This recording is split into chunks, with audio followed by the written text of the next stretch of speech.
Pada materi terdahulu, kita telah mempelajari tentang lingkungan abiotik dan lingkungan biotik, serta dampak dan pengaruhnya terhadap keberlangsungan makhluk hidup. Untuk materi kali ini, kita akan mempelajari tentang keterkaitan satu sama lain antara komponen-komponen yang ada di dalam lingkungan makhluk hidup tersebut, termasuk hubungan timbal baliknya yang disebut dengan interaksi antara komponen penyusun suatu ekosistem. Manusia, hewan, dan tumbuhan memiliki ketergantungan terhadap lingkungannya dan membangun suatu hubungan yang saling melengkapi dan saling mempengaruhi untuk menjaga keberlangsungan kehidupan di bumi. Semua makhluk hidup mendapatkan apa yang mereka butuhkan dari lingkungannya, seperti udara, air, makanan, tempat berkembang biak, dan menjadi elemen dari sebuah ekosistem. Ekosistem adalah suatu sistem biologis di mana terjadi interaksi yang saling ketergantungan antara komponen-komponen di dalamnya, baik yang berupa makhluk hidup maupun makhluk non-hidup atau lingkungannya di suatu daerah tertentu. Ekosistem terdiri dari organisme hidup, mulai dari mikroorganisme yang tidak terlihat dengan mata telanjang hingga makhluk hidup yang lebih kompleks seperti tumbuhan, hewan, dan manusia, serta lingkungannya dan saling berinteraksi. Ilmu yang mempelajari hubungan saling ketergantungan antara makhluk hidup dan makhluk non-hidup di dalam suatu ekosistem disebut ekologi.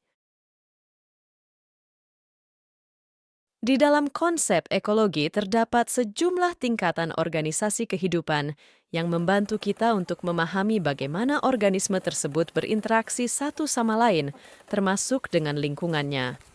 Berikut adalah uraian dari setiap tingkatan tersebut. Individu adalah tingkatan terkecil dalam ekologi yang merujuk kepada satu organisme tunggal. Contoh individu dapat berupa seorang manusia, seekor singa, atau sebatang pohon cemara. Populasi adalah sekelompok individu dari spesies yang sejenis yang tinggal dalam suatu wilayah pada waktu tertentu. Contoh populasi dapat berupa populasi kawanan zebra di savana atau populasi manusia di suatu kota. Komunitas adalah kumpulan populasi berbagai spesies yang hidup bersama dalam suatu wilayah dan saling berinteraksi. Contohnya, seluruh organisme yang ada di sawah terdiri dari padi, burung, tikus, belalang, ulat, termasuk mikroorganisme yang hidup di tempat tersebut. Ekosistem melibatkan interaksi antara komunitas lingkungan abiotik dan lingkungan biotik dalam suatu wilayah tertentu. Contoh ekosistem adalah ekosistem air kolam, ekosistem sawah, atau ekosistem danau. Bioma adalah kelompok ekosistem yang sangat luas dan memiliki karakteristik iklim, tanah, dan vegetasi yang serupa di seluruh dunia. Contoh bioma mencakup bioma hutan hujan tropis, bioma padang rumput, bioma tundra, dan bioma gurun. Biosfer adalah lapisan bumi yang di dalamnya terdapat kehidupan. Ini adalah tingkatan terluas yang mencakup semua ekosistem dan interaksi di planet ini. Di dalam sebuah bioma, terdapat beragam tempat kehidupan, dan tempat di mana organisme tersebut hidup disebut dengan habitat. Contohnya di bioma hutan hujan tropis, ada tanah, sungai, dan pepohonan. Mikrohabitat bahkan lebih spesifik. Misalnya, di dalam sebatang pohon, terdapat hewan yang hidup di daun, sementara organisme lainnya hidup di batangnya dan bahkan di akarnya. Makhluk hidup, baik itu manusia, hewan maupun tumbuhan, membutuhkan energi untuk mempertahankan fungsi tubuh dan melakukan berbagai aktivitas kehidupan. Tumbuhan memperoleh energi dari cahaya matahari melalui proses fotosintesis, sementara hewan mendapatkan energi dengan cara memakan tumbuhan atau hewan lainnya. Proses ini disebut dengan aliran energi. Aliran energi ini mengikuti hukum kekekalan energi yang menyatakan bahwa energi tidak dapat diciptakan maupun dimusnahkan, tetapi hanya dapat berpindah dari satu bentuk ke bentuk lainnya. Aliran energi dalam suatu ekosistem menggambarkan pergerakan energi dari satu tingkat trofik ke tingkat trofik berikutnya melalui rantai makanan. Proses ini dimulai dari organisme produsen, yaitu tumbuhan yang melakukan fotosintesis, dan berlanjut ke organisme konsumen yang mengkonsumsi tumbuhan atau organisme lainnya. Berikut adalah beberapa poin penting tentang aliran energi dalam konteks ekosistem. Organisme produsen adalah organisme yang dapat membuat makanan sendiri melalui proses fotosintesis, mengubah energi matahari menjadi energi kimia yang disimpan dalam bentuk karbohidrat.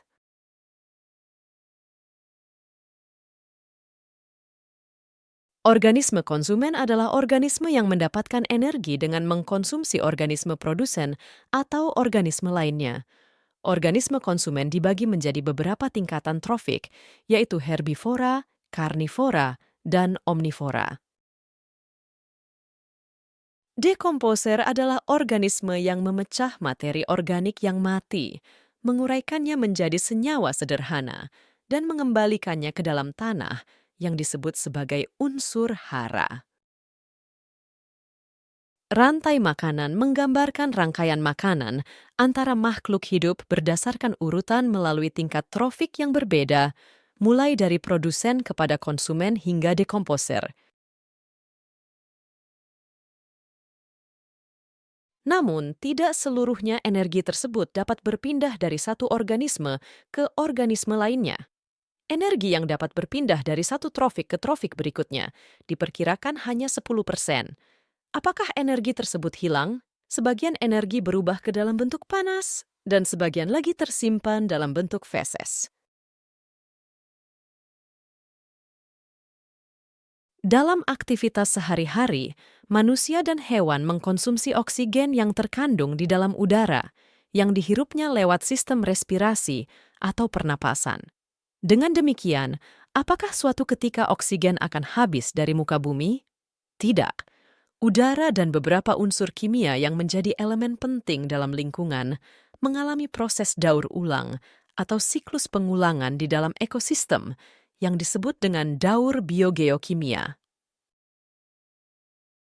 Daur biogeokimia penting kita ketahui untuk memahami bagaimana bahan-bahan kimia utama dipertahankan dan didaur ulang dalam ekosistem. Ada beberapa daur biogeokimia utama yang melibatkan unsur-unsur tertentu, seperti karbon, nitrogen, dan air. Berikut beberapa contoh daur biogeokimia utama. Tumbuhan melakukan proses fotosintesis dengan menggunakan bantuan sinar matahari untuk mengubah karbon dioksida atau CO2 dan air menjadi karbohidrat dan oksigen atau O2. Sementara, manusia dan hewan lewat sistem respirasi merubah oksigen di dalam tubuhnya menjadi karbon dioksida dan melepaskannya ke udara. Nitrogen di atmosfer diubah menjadi senyawa nitrat oleh bakteri pengikat nitrogen. Proses ini disebut fiksasi nitrogen. Tumbuhan mengambil nitrogen dalam bentuk nitrat untuk tumbuh. Manusia dan hewan mendapatkan nitrogen dengan mengkonsumsi tumbuhan atau hewan yang mengandung senyawa nitrogen. Nitrogen yang terbentuk di dalam tanah akan diserap tumbuhan untuk dijadikan bahan baku pembuatan protein dan sebagian lagi dilepas ke udara. Air mengalami evaporasi dari permukaan tanah dan air, membentuk awan, kemudian turun sebagai hujan atau salju. Air yang jatuh dapat meresap ke dalam tanah atau mengalir kembali ke sungai dan laut. Organisme hidup, termasuk manusia, memanfaatkan air untuk kehidupan sehari-hari. Air merupakan salah satu komponen utama bagi semua bentuk kehidupan dalam menjaga keseimbangan ekosistem.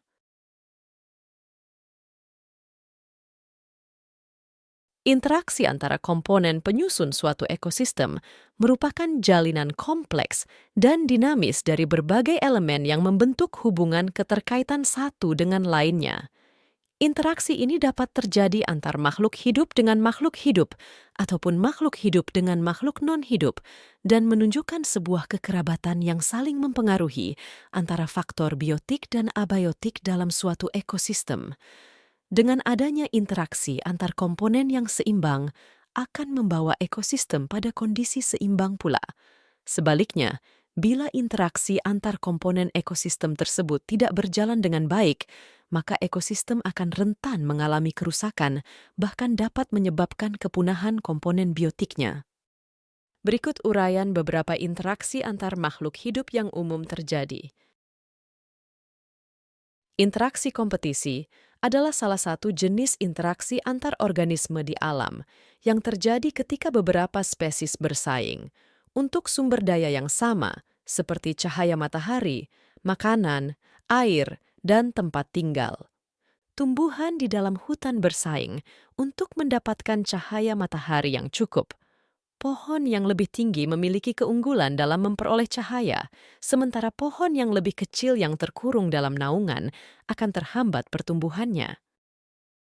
Interaksi predasi adalah hubungan antara dua organisme, di mana satu organisme yang disebut predator memburu, menangkap, dan memakan organisme lain yang disebut mangsanya. Interaksi ini umumnya menghasilkan kematian atau kerusakan pada mangsa, sementara predator mendapat manfaat atau energi dari makanan tersebut. Interaksi herbivori adalah hubungan antara organisme yang memakan tumbuhan yang disebut herbivor dengan tumbuhan yang dimakannya.